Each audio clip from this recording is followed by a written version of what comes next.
In the news this week, yes to a royal commission into WA's public health system, with an overwhelming response from WAMN News viewers, and exclusive reports coming up. Also tonight, Premier Mark McGowan jets off to China on his major trade mission for WA. And 50 years on from the Vietnam War, an extended conversation over the lasting impact of the military conflict. And later, Dr. Andrew Miller's This is The Evening News with Ivan Loom and Maliva Thorne. Good evening. The push for a royal commission into Western Australia's public health system continues, with an exclusive WAMN News poll showing a majority of viewers support the push. Over 90% of viewers voted yes and less than 10% voted no. It's worth noting that WAMN News conducted this poll under the request of Aishwarya's parents. I spoke with them exclusively regarding their take on the polling results. Aishwarya and Priscilla, thank you for joining us briefly. We've run a poll based on your request out of goodwill, and the results are very strong indeed. Over 90% backing your wish to have a royal commission to public health system. What do you think of that? I'll start from the beginning. We actually filed a parliamentary e-petition requesting our Honourable Premier Mark McGowan to establish a royal commission to evaluate our health system. It's not investigate, it's evaluate. And first of all, I would like to thank each and everyone who participated in the petition and took their valuable time to sign the petition. And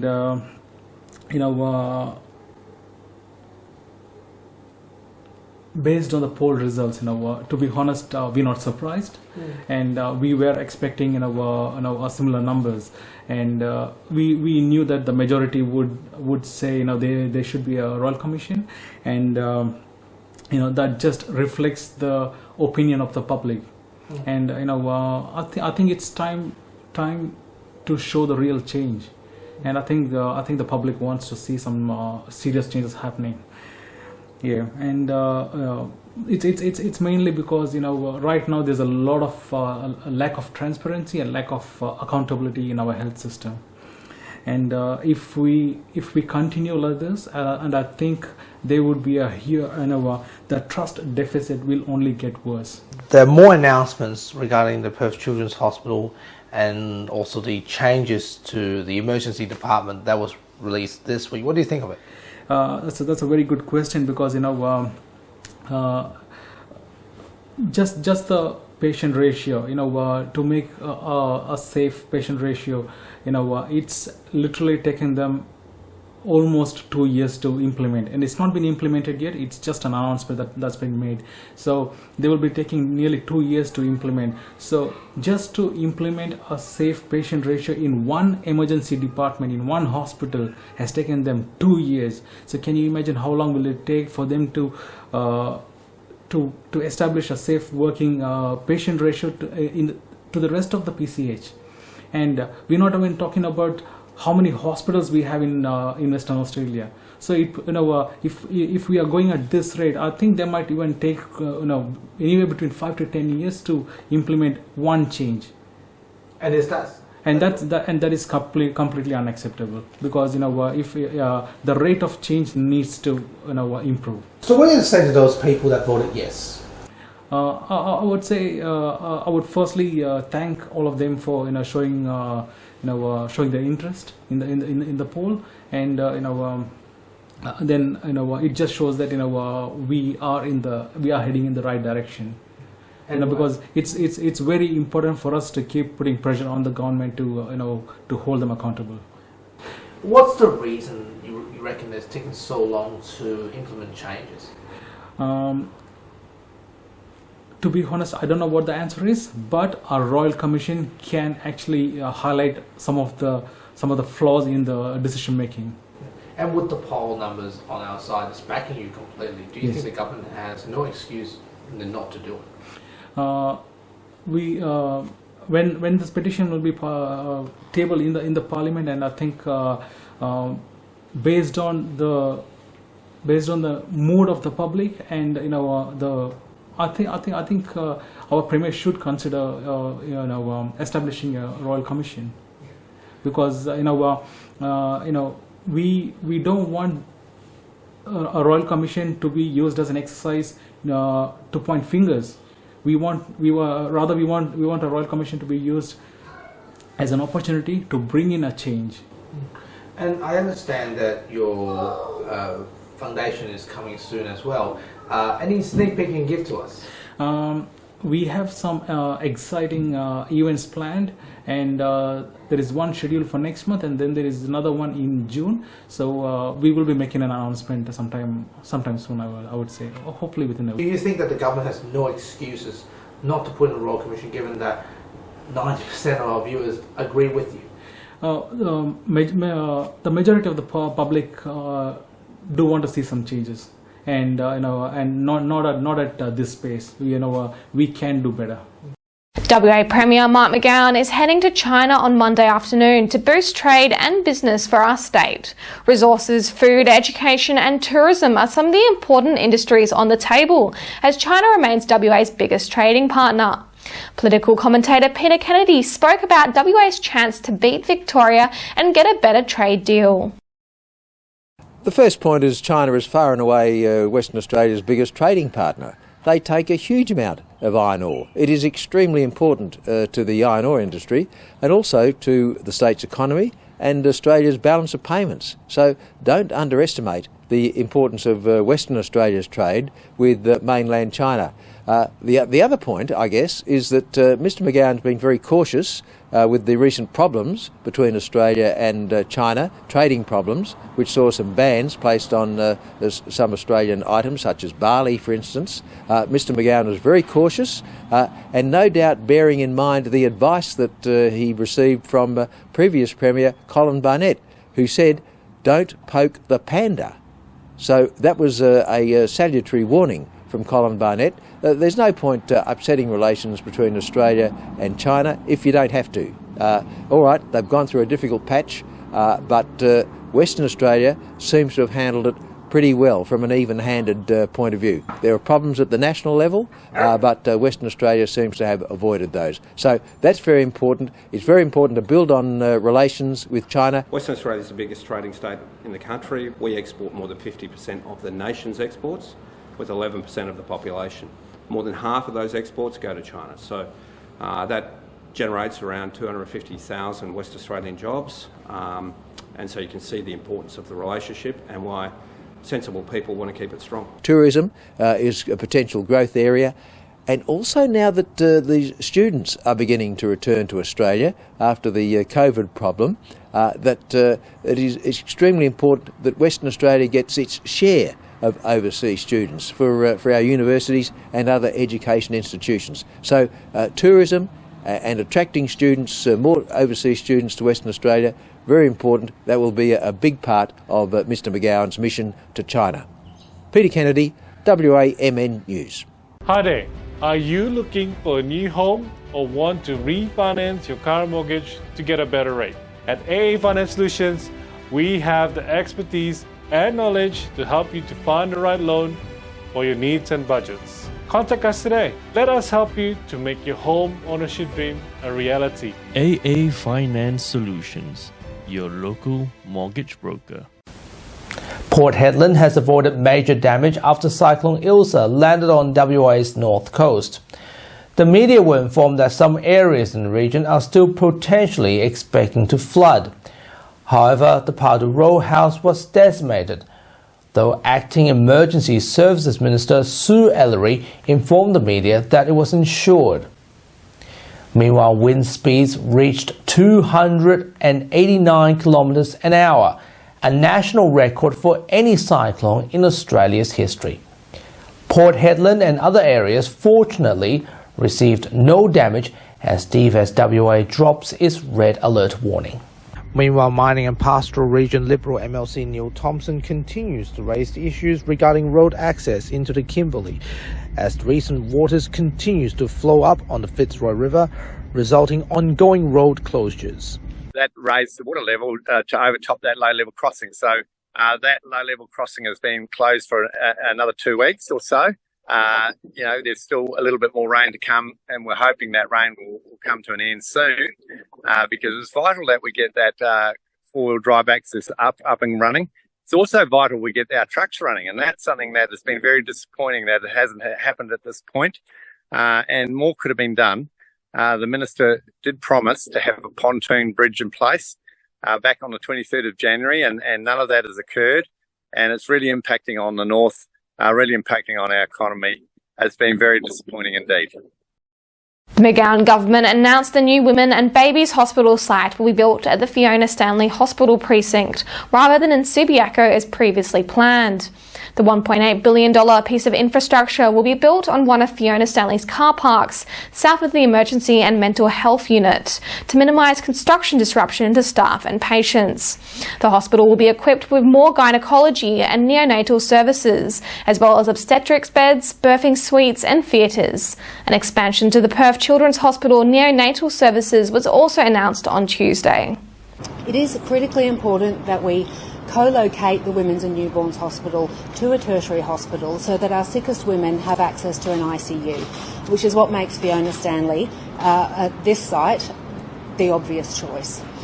We'll also we will be increasing the number of beds and neonates, so maternal beds and neonates, but in a very important aspect of this site location, we'll see Osborne Park Hospital significantly upgraded for maternity services.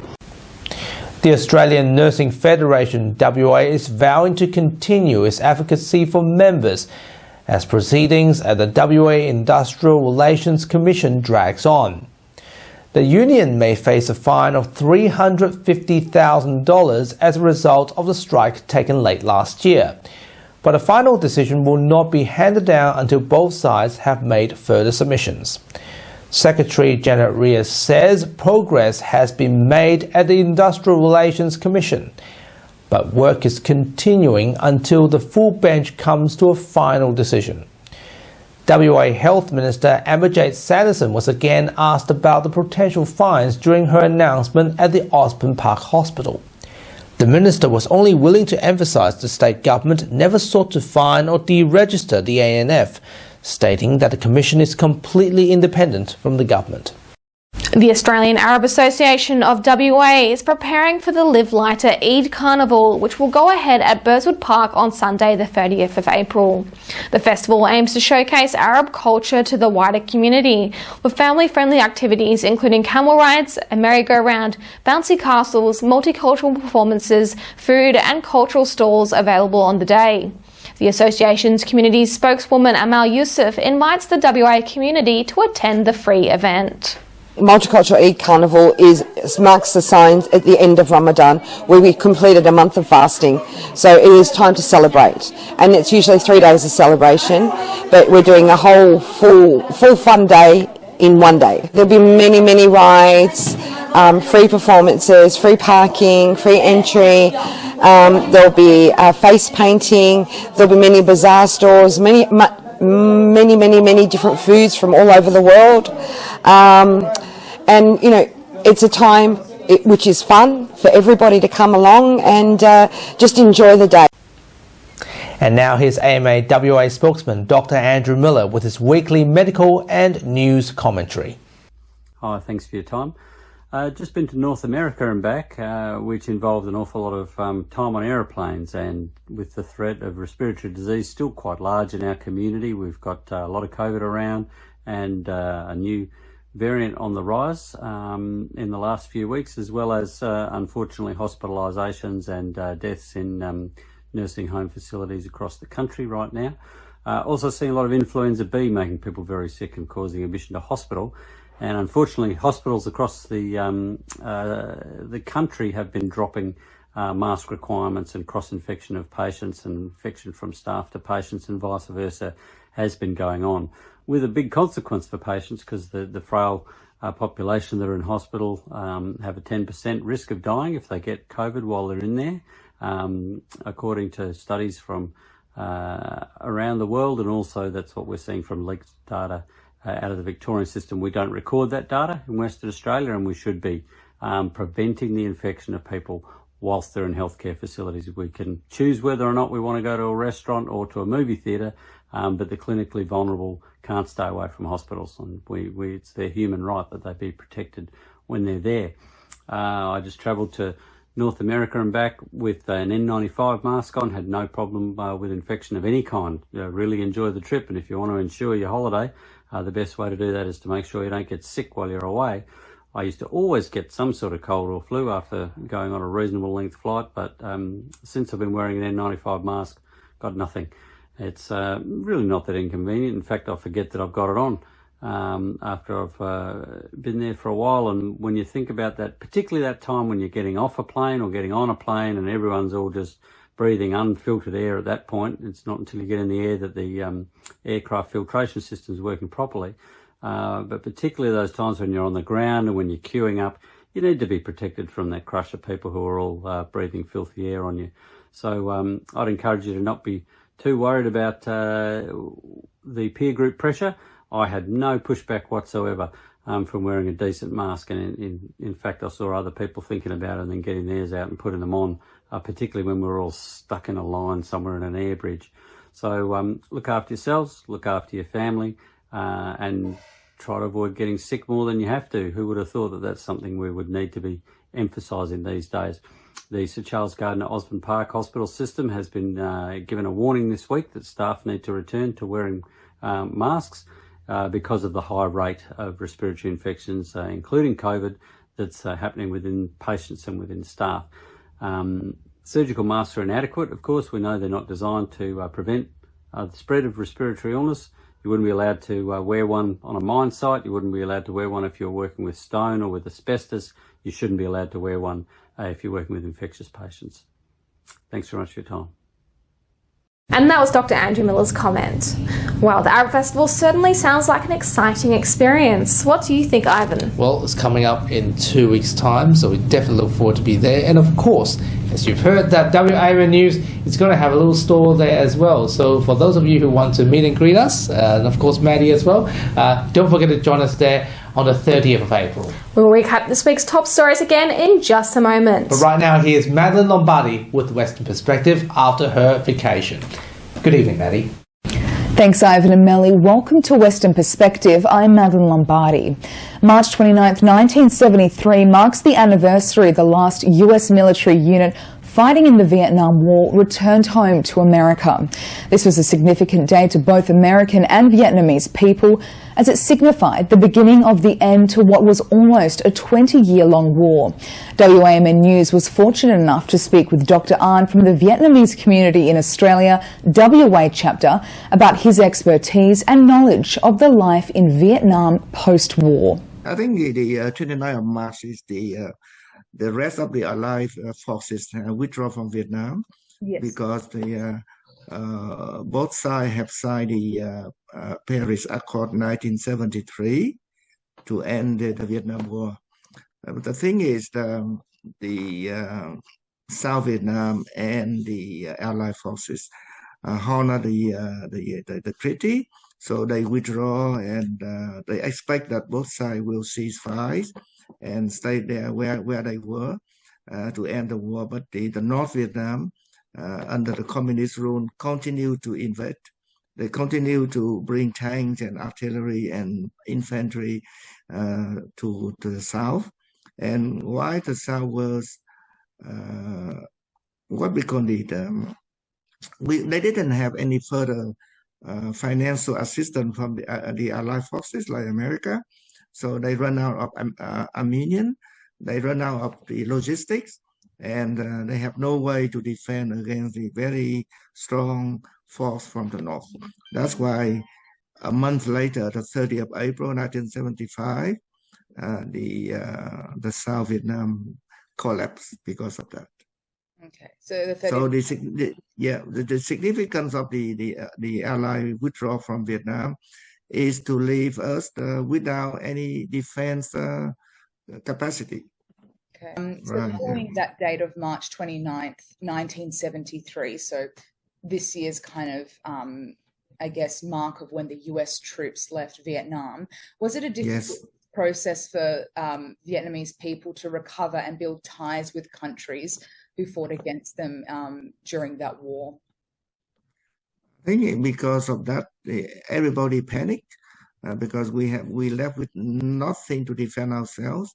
So during 73 to 75, 2 years there was a very hard time for everyone because a lot of people don't know what to do. And the prospect of being collapsed is very clear in front of us. And the North Vietnam continue to invade.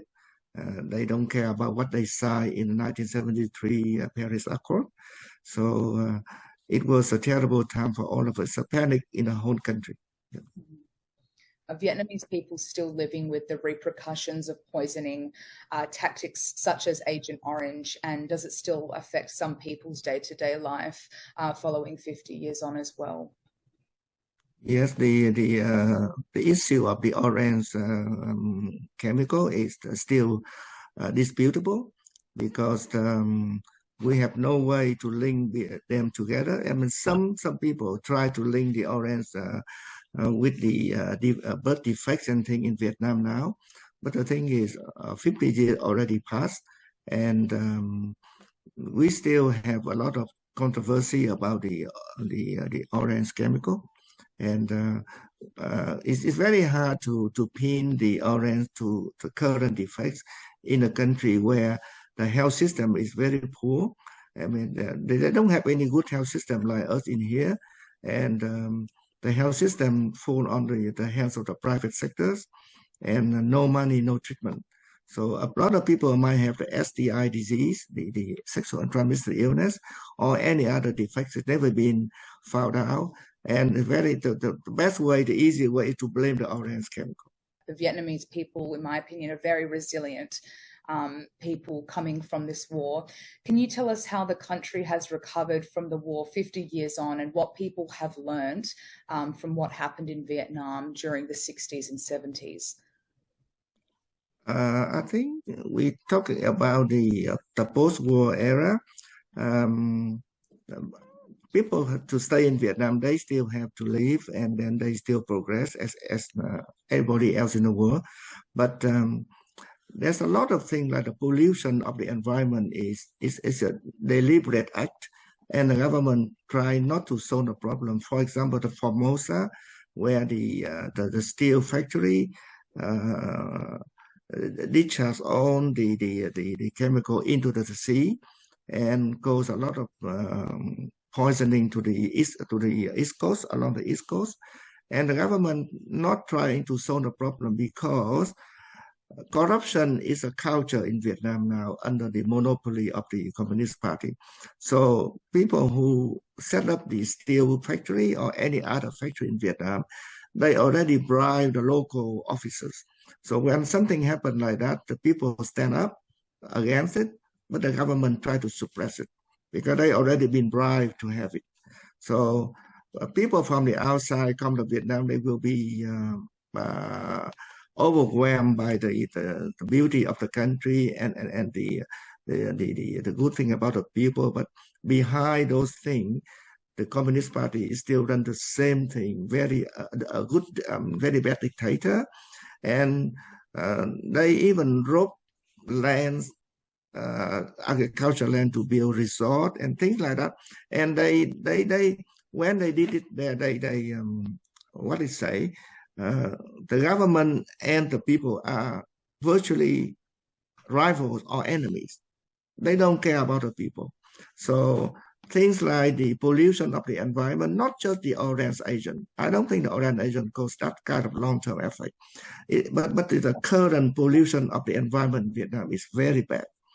And the thing like the Chinese government built the dams along the Mekong River in the northern part of Vietnam, and they bring the level of water down, and the seawater floods in and cause a lot of changes and damage to the agricultural lands. And nobody say anything about it. The government turned a blind eye on everything. So people have to live and have to thrive, and they done it very well, very resilient, as you said. Yes, that's correct. But then they suffer a lot. So even now, people are still looking at leaving Vietnam for a better life. There are a lot of asylum seekers that we know of in the last few years, and then people who have money still want to send their kids away from Vietnam, not just the life, but the education system is very bad. The health system is very bad. They want their kids to live in a better environment like Australia, America, Europe, Canada, things like that. I think that's very worth noting as well, because when I went over there, I did notice, obviously, Vietnam is a communist country. There are things that we, I guess, as tourists or people that are visiting the country don't see for face value, because there are things, as you were saying, that kind of go on in the background that I guess people that are visiting are unaware of, which is really interesting to kind of get your opinion on, I guess, Vietnam post-war and Vietnam today, and kind of that influence of what's happened. And I guess there are a lot of Vietnamese people, as you were saying, who are wanting to flee the country and go to countries like Australia or America, as you were saying, because there are things going on behind the scenes that a lot of people are unaware about. So I thank you very much for your opinion and expertise today, Dr. An. We appreciate you talking with us. Yeah, I think that I'm very glad that you know something behind the scene, because the government shut down anyone who says something against the government. And even an Australian, Mr. Chow, CHIU, he went to Vietnam and they blame him as a terrorist in the Vietnam party, and they imprisoned him, and no way to rescue him because he's Australian. And the government here, so scared of the mutual agreement between the two countries, they don't want to interfere. Yeah. And it's worth to note that after post-war 1975, instead of uniting the country, the communists revenged the previous government officials, revenged everyone. So 2 million escaped by boat, about 500,000 perished on the sea. That's why we are here. That's why we always commemorate the 30th of April, 1975, the day that brought darkness into our country. Thank you so much, Dan, and hope that my information is a little bit useful to you.